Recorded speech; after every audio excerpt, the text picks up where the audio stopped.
Hi friends, good evening. मैं आपका स्वागत करती हूँ आपके अपने ब्लॉग पर। फ्रेंड्स, आज मैं आपके साथ एक कविता शेयर करने वाली हूँ और मैं अभी एक फंक्शन से आई हूँ और इतनी शानदार कविता है, साक्षी मलिक जी के जीवन के ऊपर है। वो कहती हैं कि उन्होंने कभी नहीं सोचा था कि वो कभी कुश्ती में ओलंपिक में मेडल लाने वाली पहली महिला पहलवान बनेंगी। और एक तरह से कहते हैं ना कि हरियाणा में कन्या भ्रूण हत्या बहुत ज़्यादा होती थी। बेटियों को कोई जन्म देना ही नहीं चाहता था, पेट में ही मरवा दिया जाता था। इस तरह का कल्चर था पहले। अभी तो बड़ी बच्चियां बहुत आगे बढ़ रही हैं। उसी टॉपिक पर एक कविता है। एक डॉक्टर साहब हैं, गायनोकोलॉजिस्ट हैं, जो कि अपने हॉस्पिटल में जब भी बेटी का जन्म होता है अपने हाथों से केक मंगवा करके कटवाते हैं और खुशियां मनाते हैं, उस बच्ची का स्वागत करते हैं। तो सुनिए, ज़्यादा ना बात करते हुए अब उस कविता का आनंद लीजिए। अगर आपको कविता पसंद आए, लाइक करें, कमेंट करें, फैमिली और फ्रेंड्स में शेयर करें। और हाँ फ्रेंड्स, सब्सक्राइब करना ना भूलें चैनल को। हम अच्छे अच्छे वीडियो लाते रहेंगे। ओके, सुनिए कविता। आपको सुनाता हूँ।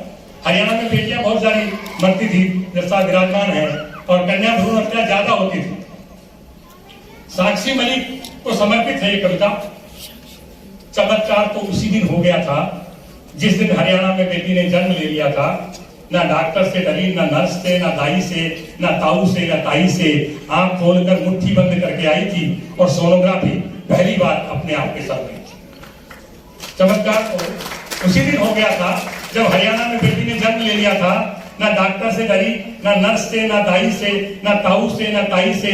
आंख खोलकर मुट्ठी बंद करके आई थी। सोनोग्राफी पहली बार अपने आप में शर्माई थी।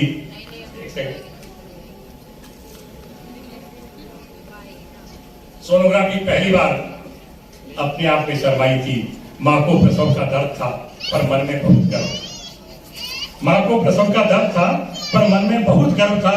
यही देखकर दादी मोहल्ले में कुछ बात आई थी। पूरे गांव में इस बात का जिक्र हुआ था कि बेटी होने पर भी बाप इतना खुश क्यों। पूरे गांव में इस बात का जिक्र हुआ था कि बेटी होने पर भी बाप इतना खुश क्यों हुआ था। ये बात रोहतक को आज समझ आई है जब वो लड़की ओलंपिक में मेडल जीतकर तिरंगा उड़कर आई है। ये बात रोहतक को आज समझ आई है। उस ओलंपिक में भारत को केवल 3 मेडल मिले थे और तीनों मेडल लड़कियां लाई थी।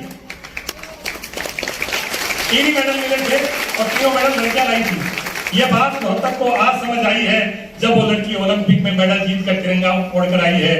जिसे गांव और मोहल्ले ने पहचान नहीं दी, वो पूरे देश को पहचान दिला लाई। जिसको गांव और मोहल्ले ने पहचान नहीं दी, वो पूरे देश को पहचान दिला लाई और 125 करोड़ की आबरू 3 बेटियां बचा लाई। इससे बड़ा खानदान का नाम उनका और कौन करेगा। आप कहते खानदान का नाम उनका करेगा। जिसे गांव और मोहल्ले ने पहचान नहीं दी, वो पूरे देश को पहचान दिला लाई। 125 करोड़ की आबरू 3 बेटियां बचा लाई। इससे ज्यादा खानदान का नाम ऊंचा और कौन करेगा। हरियाणा की ये इबारत पूरा हिंदुस्तान पढ़ेगा। मेरी कविता तो उसी दिन पूरी हो गई थी जिस दिन ये लड़की देश के लिए जरूरी हो गई थी। मेरी कविता तो उसी दिन पूरी हो गई थी जिस दिन ये लड़की देश के लिए जरूरी हो गई थी। ताऊ का सीना भी अब 56 इंच का हो गया है। ताऊ का सीना भी अब 56 इंच का हो गया है। ताऊ का सीना भी अब 56 इंच का हो गया है। तंबाकू खाम पंचायत छोड़कर, खाम पंचायत और हुक्का छोड़कर बेटियों की हिफाजत को खड़ा हो गया है।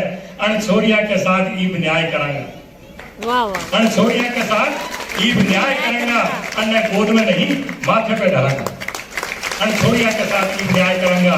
अन्य गोद में नहीं माथे पे धरांगा। और बेटियां ने बेटा से आगे बढ़ावांगा और सोनोग्राफी गर्भ की नहीं समाज की करावांगा। बेटियां ने बेटा से आगे बढ़ाऊंगा, सोनोग्राफी गर्भ की नहीं समाज की कराऊंगा। हरियाणा में ट्रेंड था, 2 दोस्त आपस में मिलते थे तो कहते थे बटवे वाली बहू दिला, यानी सर्विस क्लास जो नौकरी पे जाती है, ऐसी बहू दिला। तो रेवाड़ी जिंद करनाल में ये हवा बह रही है। रेवाड़ी जिंद करनाल में ये हवा बह रही है और बटवे को छोड़ बेटियां मेडल ले रही है। खेत की मुंडेर पर चिड़ियों ने गीत गाया है। इतिहास की रवायतें बेटी बदल रही है और भारत की राष्ट्रपति द्रौपदी मुर्मू बन रही है। आप भारत की राष्ट्रपति बनिए, आपको हक है। मैंने कहा डार्विन का सिद्धांत आप फिट हैं, जीने का हक भी आपको है, आगे बढ़ने का हक भी आपको है। और एक लड़की 100 गाय के बराबर होती है।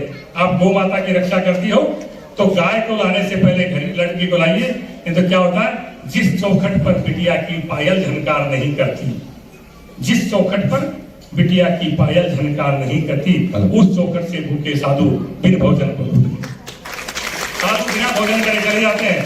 जिस घर पे तोरण नहीं लगता है, इसलिए अपने घर में लोग क्या करते थे, दूसरे की बच्ची की शादी करते थे, तोरण लगाते थे। साधु उसी घर में भोजन करता है जिस घर में बेटी का तोरण लगा होता है। ये ध्यान रखिएगा। और बेटियों को बहुत सम्मान दिया, आपने मुझे बुलाया।